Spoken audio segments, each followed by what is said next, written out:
Another true story of Adam and Eve. Long ago, the world was a paradise where there was no evil or suffering. It was a paradise with idyllic landscapes where all the creatures of God, therefore all, were friends with each other. For God, all creatures occupied the same level of interest. But for this story, we will follow only a few that are more relevant. Adam and Eve were the only creatures created in the image of God. So the rumor tells, a conviction initiated by Adam himself, who always had a great appreciation for God. In paradise, everyone was friendly. Adam and Eve spoke every language. They talked to tigers and to birds.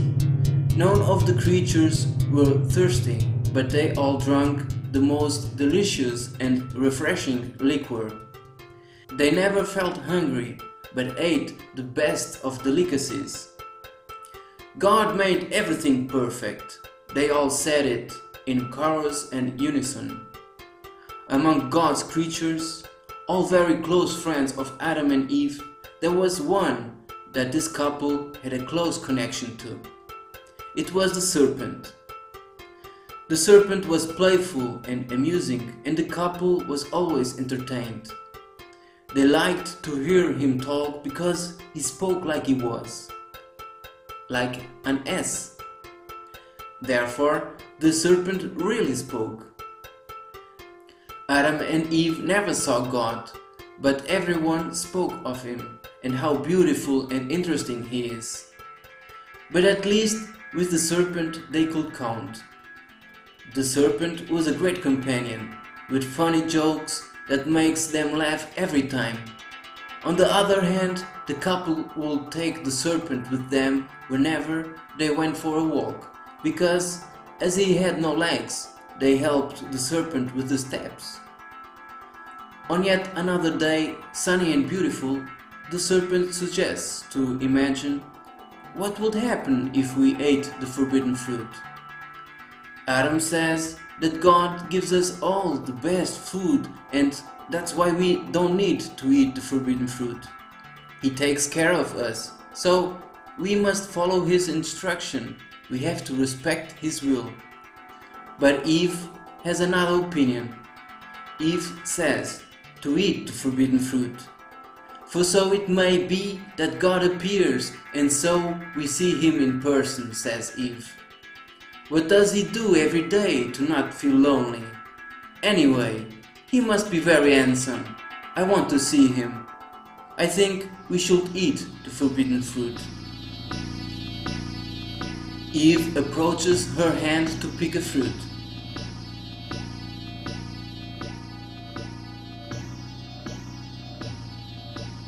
At the first bite, Adam asks curiously, "Is it good? What does it taste like?" To which she replies, "It's bittersweet. Here, taste it. It's good." Adam gives a bite and suddenly the sky becomes dark and the clouds begin to thunder and a voice is heard from up there. "What are you doing, my children? You have disobeyed to what I told you, to never eat of this fruit.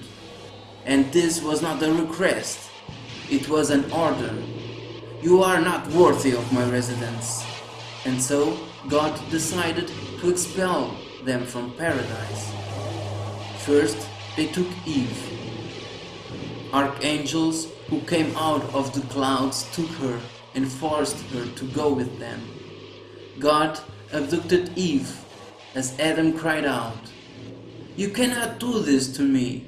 Leave her in paradise. May the punishment be for me." To which God answers, "Adam, you have always been faithful to me, so I will let you be in paradise. But because you have disobeyed me too, you will not go unpunished. I will take your immortality away." And at that moment, Adam loses his senses and falls unconscious. When he wakes up, he finds the serpent at his side. Adam feels changes in his body. The serpent says that he has developed seeds.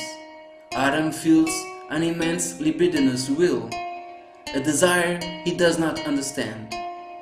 The perplexed serpent claims that he had heard of this myth, the myth of being mortal, the myth of being mortal with an unpaired will to fuck, to leave his seed and thus somehow become immortal. But he thought it was just a myth.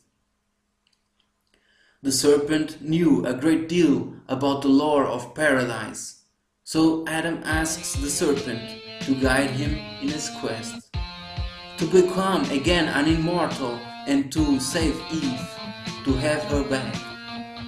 The serpent accepted to be the mentor of Adam, and together they go in a journey. Adam needed to fuck in order not to lose his sanity, and the serpent was suggesting the various creatures of paradise. Wherever they went, they fucked up everything. When they were resting, the conversation was always around the same topic: to fuck or fuck while fucking. The serpent says, the meaning of love and the meaning of hate, the act of creating and the act of destroying. Even when you say fuck inadvertently, it is actually trying to remember that it contains the unity. They were a relentless duo. The males of each species, from each tribe and clan, were well trying to protect their females, but Adam's will was greater and was his inexhaustible source of strength and courage. The serpent's bite was fatal, but the spray of its venom was hypnotizing, and was the way to turn all the females into Adam's concubine, with the desire to fuck with him.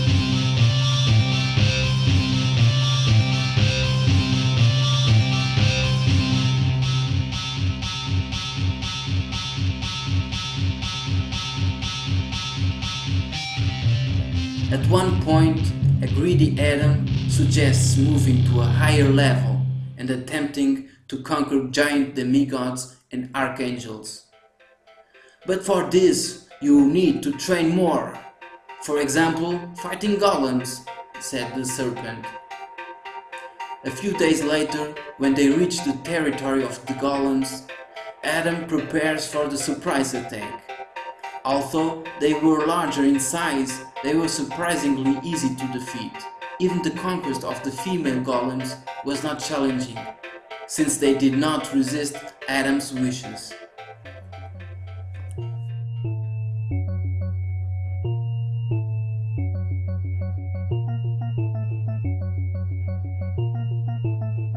"Where are you, serpent?"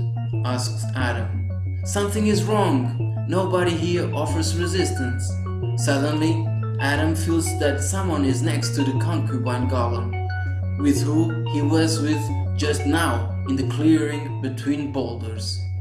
Amazed, he silently observes that a red creature with long horns was steering the golem's belly while she smiled. The horned red creature looks at Adam, who is hiding. The creature knows that he was there for destiny. The creature's hand holds the golem's uterus. "Hey, she's mine! Leave her, or I will break your horns!" Quietly, the horned red creature turns its back to Adam and follows the path out of the clearing. Adam runs to try catch him, but when he arrives at the place, he doesn't find anyone. "Where are you? Show yourself!"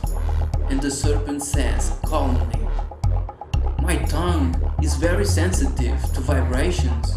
You don't need to scream so much." Adam looks incredulous at the serpent. "Oh, you big son of a bitch. What is it?" the serpent asks. They look at each other awkwardly, and the serpent with his tongue touches the horns. "Damn, you caught me," the serpent said reluctantly and transformed back to the horned red creature. The creature explains that what he has been doing is for the sake of Adam. But Adam feels betrayed and cannot trust anymore. Maybe you even manipulated me with your spray. I'm doing things that I don't even want to do. I want my Eve, not this. You haven't helped me at all. You only have made me more confused. I absolutely hate you. The creature responds. Absolute hate hates itself, and so it gives up on itself, and therefore it has a short existence. Absolute hate cannot like itself, but absolute love, on the other hand, allows absolute hate to exist. Because absolute love is absolute redemption and compassion. It is infinite creation that allows everything to exist. So now the roles are switched. Who is the good guy and who is the bad guy? Is it me or is it God? Adam says, you are evil, only evil and manipulative. To which the creature responds, I leave the wickedness free in my mind to keep good attitudes in shape. Adam exclaims, I don't know if it's you or if God is the bad guy, but I don't want to be the bad guy. I never want to see you again. Our friendship ends here. Annoyed, Adam exits the scene and leaves the creature alone.